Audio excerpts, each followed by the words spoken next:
I'm very blessed today to have Carrie from Child Enrichment with us today. Hi, Carrie. How are you doing? I'm doing pretty well. How are you? Doing really well. Thank you so much for joining us. It's really a pleasure to have you here. I know some people have some questions for you. I'll just give a quick update on SUPERDOGE. Yo, lads, when we get to the moon, lads. Okay, sorry about that. I asked that everyone please be on your best behavior. We have a guest in the house tonight. So we're sitting at an 8.4 million market cap right now, and we've been lucky enough to donate 72,000 to all of our charities. So thank you everyone from the community for your support. This is, the community is the most important part of this entire project. So very grateful that you guys have chosen to join us on this adventure. So Carrie, perhaps you can just give us a quick intro. Yeah, definitely. So I'm the director of Child Enrichment, and we are a nonprofit in Augusta, Georgia. And what we do is we provide a voice and a path forward for children and families that have experienced abuse or neglect. We have two programs, a CASA program, court-appointed special advocates, and that's where we recruit and train community volunteers to advocate for children in foster care. And we also have a child advocacy center, and that's where we interview children when there's allegations of abuse and also provide free trauma counseling. And each year we serve over 1,000 children. Oh, wow. That's wonderful. You guys are doing something that's so important. I actually grew up in the foster care system, so I can totally relate to how broken that system can be. And, you're literally changing lives and helping people, helping kids when they're developing, which is one of the most crucial points in their life. If you guys aren't able to provide the assistance that you do, there's a lot of damage that could lead into, the later years of life. So thank you so much for, everything that you do. How big is your team that you guys are working with? Yeah, so we have 23 staff at Child Enrichment and then over 120 volunteers that are advocating for the youth in foster care. Wow. Okay. And where are you guys located primarily? So we have two offices. One is in Augusta, Georgia. So anybody who knows golf might know it for the Masters. And then we also have a smaller office in a rural community just about 30 miles from Augusta in Thompson, Georgia. Okay. And you guys have around 1,000 children right now that are kind of under your care? Exactly. Yep. So about 500 are with our CASA program. So those are youth that are in foster care, and we are advocating for permanency for them. And then the other 500 right now, it's about 550 are kids that have been abused. They're not necessarily in foster care, but they are receiving forensic interviews. So there's an open investigation going on, and we're providing therapy so that they and their family can heal from the abuse. Wonderful. I guess what I want to ask is, the cryptocurrency, I believe, is a relatively new way for you guys to raise funding. And can you kind of give us a quick description on how you guys would typically raise funds in the past? Yeah, definitely. So first, all of our services are free. So no client or child is charged for receiving services at Child Enrichment. So what we do is our budget is about $1.2 million. And every fiscal year we start with zero, and our board is responsible for fundraising that. So we apply for some federal grants, state grants. We do some fundraisers. We receive individual donations and apply for foundations. So it's pretty hard work that our board does and our development team, because we want to make sure we can meet the growing need. I will just say one thing. If we look at the statistics over the past 7 years, the number of children we have served has increased 60%. Wow. And how has your guys' charity fundraisers and stuff been affected by, the last year with lockdown and the COVID-19 pandemic? Oh, it has drastically been affected. We had to cancel some of our fundraisers. So some of our events where we do an oyster roast called Cooking for Kids, that has about 300 guests at it, and that has been canceled. We're hoping we'll have it in September, but that's still up in the air. We really had to pivot. That's the word of the year. And kind of change. We've done some new fundraisers that haven't made as much money as our previous kind of gala type events. And then, people just don't really know what's going to happen. So it's made some people more cautious in giving those personal donations. I can only imagine there's a lot of people that are financially suffering right now. The live events are likely mostly canceled. So have you guys been trying to do like Zoom events, stuff like this? So we haven't done any Zoom events. We've really just switched to outdoors. So it actually works. It fits so perfectly with everything that you guys are doing with your branding and marketing. We did a Heroes for Hope 5K this year for the first time. That was socially distanced, had staggered starts, but we had superheroes come out, and really just that whole model behind, we want these kids to realize that what happened to them does not need to be their defining factors, and they really are heroes. So that was a new event we did that was outside, COVID friendly. Oh, that sounds amazing. What a perfect fit for SuperDoge. Exactly. Now, yeah, it's great. Now you guys are saying that you might be able to. You're working on expanding your facility. Is that kind of one of your main goals this year? Yes, it is. So this is a huge need for child enrichment. As I was saying before, we have more kids needing our services than we have space to adequately serve that. So if you imagine a child finally has the courage to tell a family member that they had been a victim of abuse, and sometimes we have so many kids we need to get in for an interview, so that recorded statement where they get the opportunity to talk about what happened. And due to our limited space, sometimes kids have to wait a few days for that. And that is just unacceptable. It's already hard enough for kids to talk about this. We need to be able to get them in as soon as possible. We also have a wait for therapy due to lack of space. So our plan is to build a new facility that will adequately serve the needs of our community. I think that's great. I'm so grateful that we have the opportunity to help you with that.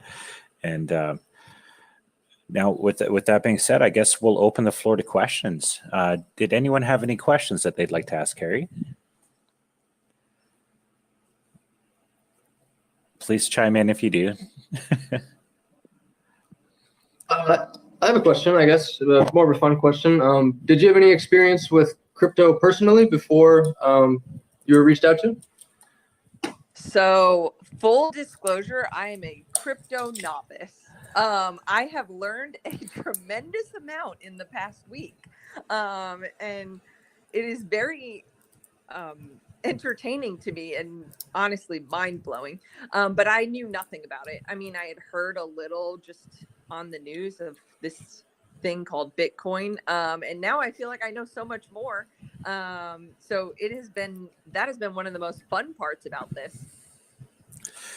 It was fascinating because we had reached out to some other charities during this process, and some of the larger ones, they simply declined. They said, no, we don't understand it. We're kind of, we don't really believe in it, and we're not interested.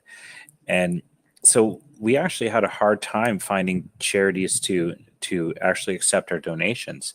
So I really applaud you and for your forward thinking and having the courage to kind of try something new that I think is going to be really beneficial for your organization and all of the children in need. So yeah, kudos to you guys. Did we have any other questions? Yeah, I'm based out in UK, Nottingham, right? Most is my name. Just a quick question around choice of charities, not necessarily for Gary. Great work, Gary, anyway. But is your intention to just be based to provide funding just for US charities or other charities for underprivileged youth or kids all across the globe, not necessarily just US alone? Yeah, great question. So our goal is to be able to try to help as many people as we can. That's our mission. And what our system does is it allows the community to vote every 3 months. We will choose which charities we want to support. And we also have the ability to also expand our reach. And instead of only supporting 3 charities, we could potentially do 6 or 10. We could do 100. It all depends on kind of what our traction looks like, how much we are generating in revenue for charities. And then we can use a smart contract associated with our current smart contract to kind of allocate shares into multiple charities. But there's no US specific charity rule that we're following. We are just picking great causes, and I actually prefer to choose the smaller charities because I think it goes a lot further. And the larger charities are bringing in, hundreds of millions a year in donations. And it's the smaller local ones that really need our help. So would you agree with that, Carrie? Yeah, I mean, I definitely would. So I'm the executive director here, but I also still continue to provide direct service. So when you're looking at overhead costs, in nonprofit world, sometimes, especially in your smaller charities, you wear many, many, many hats. And I think it's important that, I can say for at least our charity, I know that every dollar given to us is turned around and given back and used in the best way to make sure we're giving it back to and what it should be used for the kids. I agree. Some of the larger charities, the CEOs are taking, $500,000 to $1 million for their salary, which really rubs me the wrong way. I don't think that's where our money should be allocated. It should go directly to the cause. And you guys have a very high score on Charity Navigator, which anyone can publicly check. So I really applaud you guys for, giving it back to your programs and putting it into the hands of the people who need it most. But just a follow-up quick question. I've ran some charities in the UK, so I understand the concept of charity, running a charity organization. But can charities also apply on your website to see if they can get a grant? Would you have this sort of system where an external charity can put an application up to receive grant from SUPERDOGE? Yeah, so we don't have a system in place yet, but we will be developing some sort of community voting system where charities can apply. They have to be forward thinking like Child Enrichment and first of all, accept cryptocurrency. And then any charity can apply. And what Carrie's doing right now is very important. She's engaging with our community, and she's, she's really kind of advertising for her charity. And the more that charities kind of endear themselves to our community, the more the community will want to vote for them and, renew the charity contract, so to speak. So great question. Thank you. Cheers. Now, did anyone else have a question? I can ask one.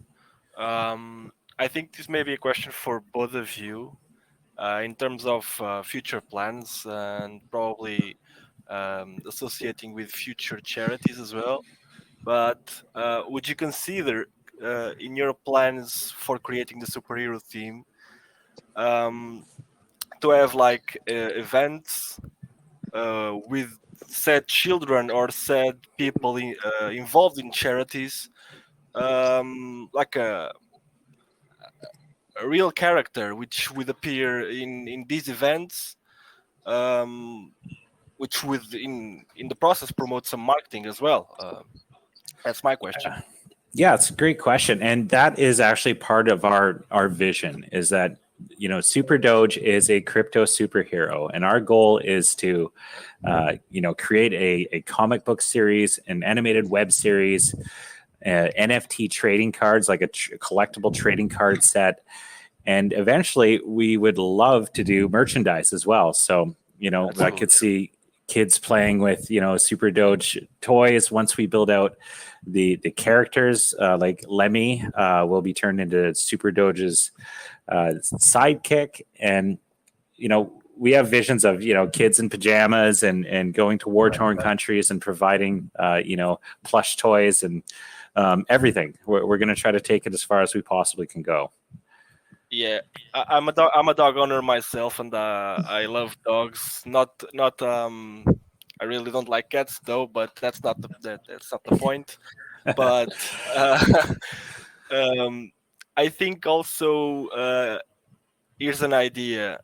People who have dogs could also maybe apply or provide some input from their own dogs in the future. I don't know. Just wondering. Sure, there's a great character in our community, Jerry, and we are strongly considering we are strongly considering including him in both the comic book and animated series, because I think people are going to love that. Yeah, that's awesome.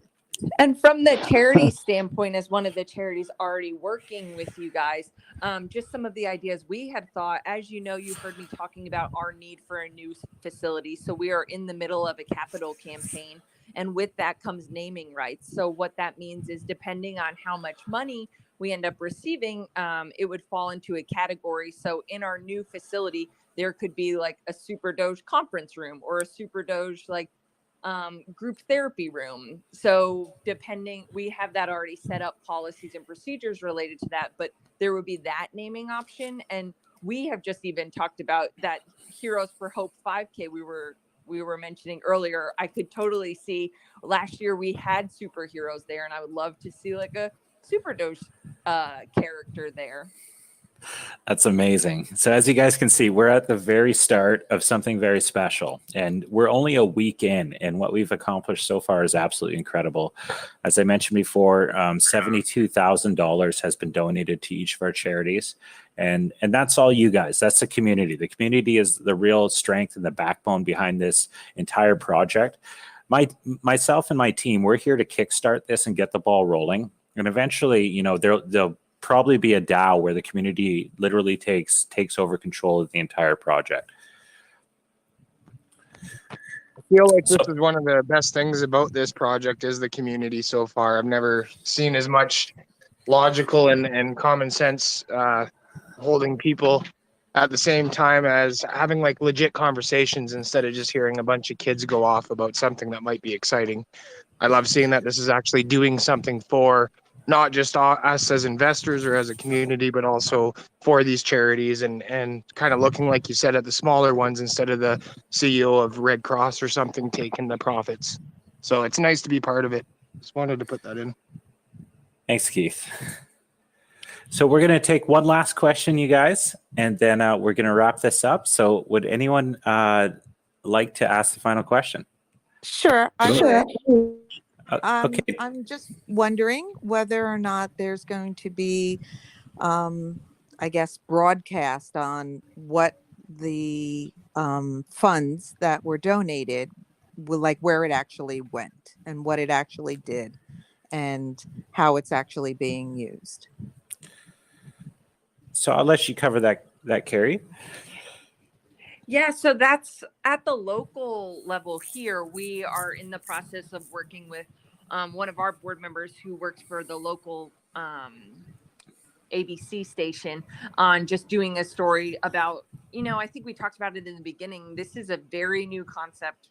We talk about fundraising all the time, and cryptocurrency fundraising or philanthropy is kind of new out there. So I think the charities, as well as you guys, are kind of setting a new precedent for how nonprofits consider fundraising. But that is something we definitely are wanting people to know, because I think transparency is key. I've learned that in the crypto world so far in the week I've been involved in it, but I think it's also true in nonprofit world. When people give to a charity, they want to know it's making a difference. So any way we can help with that, we are more than willing to as well on a larger scale. That's why we have tried to be as involved in the community as possible, because we want you to know that this is really making a difference in kids' lives, the funds we're receiving. So that's why we wanted to thank you guys directly. Wonderful. So I did see CM Jack, you got cut off, so I do want to bring you in. We'll take your question. Thanks for that, Super Dev. But firstly, Carrie, what you're doing with you and your team is sensational, and I know it's hard out there. I've been involved in these sorts of things for 30 years. And so well done to you, and also to our super dev. You know, I admit that I actually know him personally, and he is totally committed to helping children. So well done, guys. I think it's fantastic. But look, I do have a question. With your annual funding, Carrie, what's your expected shortfall, this year, considering that in 10 days you've received, fortunately, $72,000 from the fund? What would have, without that, what would have been your likely shortfall coming up for this year? Yeah, so currently we we're at about a $200,000 deficit to date. So we're in a different position than maybe some other charities because we're also going through this capital campaign. So it's almost double hard from an executive director standpoint because we are raising money for our annual campaign, but then we're also trying to raise money for this $5.5 million new facility, which this has been a huge blessing. We're struggling in general to meet our annual donations, and we've been really stalled with the capital campaign. So that's something we're going to be looking at and seeing, like, if we can make up some of our annual funds, maybe we can use this towards giving us that push with our capital campaign, because I cannot stress enough how imperative it is that we get that new facility, because we're doing a disservice to our community with the space we have. So we're hoping that we can make up some of that funds and use this donation through SUPERDOGE for our building. But it is this nice safety net right now that we have, this security blanket of knowing we have these funds for the annual fund shortage we have. So I hope that answered your question. It's a little complicated because we have these two campaigns going on at once. That's absolutely clear. Very, very clear. Thanks, Carrie, and keep up the great work. Sorry, just one quick question. What are you? It's more like crypto. What are you doing to prevent these copycats? These days, these copycats emerge all the time in internet space. What's your plan to prevent that people not fooled by a copycat crypto that comes onto the market? Is there any plans? There's not much that can be done, in the decentralized and anonymous world of cryptocurrencies. I expect to see Super This and Super That coming to a theater near you very soon, and we've already seen a couple examples of this. What you probably won't find is the level of transparency that we'll be able to provide, as well as our professional infrastructure. So if you are going to support other charity projects, make sure you do some proper vetting. Make sure you talk to the charities, and hopefully they're doing AMA sessions, transparent, providing you with access to the managing directors, and you can have a good feel for if it's a scam or not. But beware, it's a very it's the wild, wild west in the crypto industry. So there's still a lot of problems that, hopefully with the years to come will become less of an issue. So on closing, Carrie, I'd love, did you have anything you wanted to say on closing before we wrap it up? I think really just reiterating again our gratitude. This has been a eventful week. When I originally got the call, I was probably like some of those initial charities probably that were reached out to, and I was like, what? I don't know anything about cryptocurrency, and this doesn't seem like anything I've heard other charities talking about. But we had an open mind, and we said, we'll just kind of see where this goes, because ultimately, if it can benefit the children, that's what our job is, to make sure we can provide these services. And I said that in the chat, I think the other day.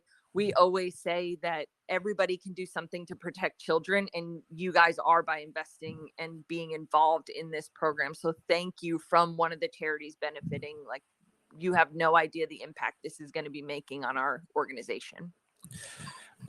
Well, I just want to say that that's very fulfilling for me, and I'm sure it's very fulfilling for a lot of other people too. So we're very appreciative and grateful as well to be able to support you, and we're going to do everything we can to absolutely crush this. And let's build that building. You know, let's get these donations as high as we possibly can, and you know, the community has a lot of work to do. We have to promote our project and get it out to as many people as possible. So on that note, I want to thank everyone for joining us. Carrie, let's follow up in, you know, a couple weeks. Maybe we can do this again sometime soon. Yes, definitely. Wonderful. Thank you everyone for attending. Thank you. We'll Have a great one. see you.